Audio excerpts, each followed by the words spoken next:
Oke, assalamualaikum warahmatullahi wabarakatuh. Kembali lagi ke channel saya, Mas Tani Indonesia, Mas Tani Nusantara. Salam petani hebat, Indonesia bermartabat. Baik, eh, kemarin ada pertanyaan itu terkait dengan berapa kali jagung itu dalam satu kali masa tanam itu memberikan pupuk di mes. Saya bahasanya di mes kalau bahasa di saya. Berapa kali jumlah untuk mesnya dan bagaimana tipsnya ataupun caranya. Nah, oke, pada dasarnya begini. Dalam menanam jagung itu kita juga karena memang begini. Kalau kita menggunakan sistem tanam organik, maka kita tidak perlu menggunakan yang namanya pupuk kimia, tetapi prosesnya juga harus dilakukan. Artinya apa? Dengan cara memberikan satu tahapan sekitar nanti 5 tahunan.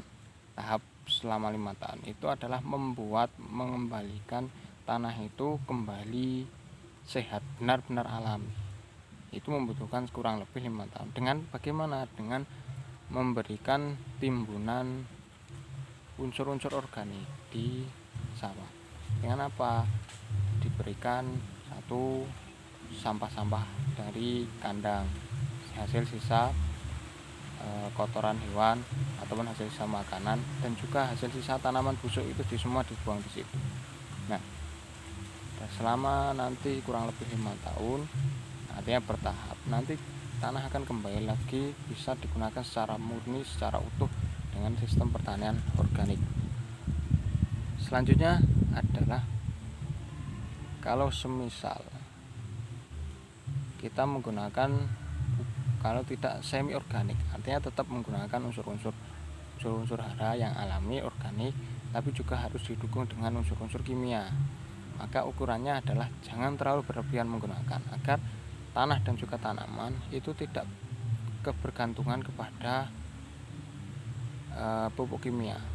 Satu, dengan cara tetap memberikan pupuk organik, pupuk kandang ataupun pupuk organik dari pabrik itu di sawah di awal tanam, sebelum penanaman itu dimulai, pas ketika penggarapan lahan. Terus yang kedua, untuk pupuk kimia digunakan ketika jagung ataupun tanaman yang lain itu sudah tumbuh.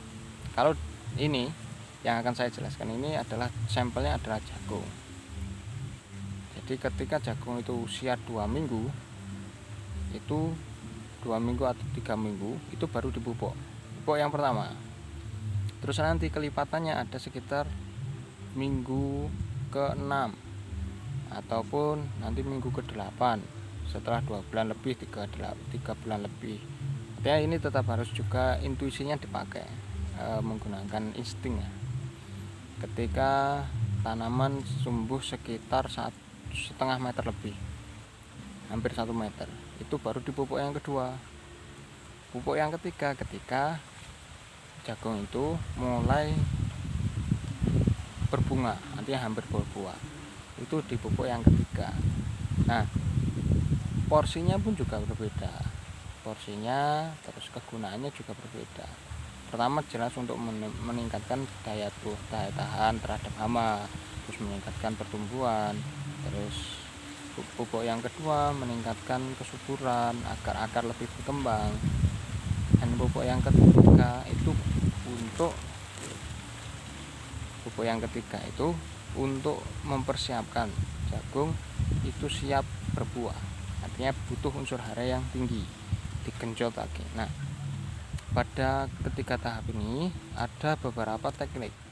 Teknik pertama digunakan dengan ditaburkan di pangkal dari jagung, kurang lebih 5 cm dari pangkal. Tidak boleh berdekatan karena sifatnya panas. Ketika panas nanti bisa saja jagungnya mati. Terus yang kedua adalah dengan teknik dicampur dengan air. Dikocorkan di pangkal dari jagung itu sendiri. Dan sama prinsipnya, jangan terlalu dekat dengan pangkal. Kalau kita bilang keunggulan dan kelebihan, jelas kelebihan dari kocor itu jagung akan bisa segera menyerap, dan juga jagung bisa tersuplai air dengan baik walaupun sedikit, sehingga jagung akan terlihat lebih subur, akan segera subur. Sedangkan kalau yang pupuk ditaburkan, kita harus mengairi terlebih dahulu, semua dipupuk dulu baru diairi, baru nanti terlihat. Otomatis kelebihan dan kekurangannya akan terlihat. Nantinya boros mana, pasti jelas boros yang ditaburkan karena lebih banyak porsinya. Terus juga harus mengairi semuanya dilebih. Terus kalau ngomong hemat waktu, paling hemat waktu adalah yang menggunakan ditaburkan di pangkalnya. Sedangkan kalau yang dikocorkan dengan air itu hemat, pupuknya hemat karena memang kondisi hari ini sangat sulit pupuk. Nah, terus yang kedua adalah terlalu memakan waktu yang lama karena harus membawa air, dipotong, kurang efektif artinya, tapi hasilnya juga baik. Itu adalah kalau nanti kita punya lahan sekitar 1 hektar, maka tidak mungkin kita menggunakan cara dikocor. Mungkin bisa saja lebih cepatnya adalah ditaburkan, tetapi itu pilihan tergantung kebutuhan. Nanti silahkan disesuaikan dengan kondisi yang ada. Terima kasih, selamat mencoba. Jangan lupa terus belajar, terus mengembangkan diri agar bisa menghasilkan hasil pertanian yang baik. Terima kasih. Assalamualaikum, salam petani hebat.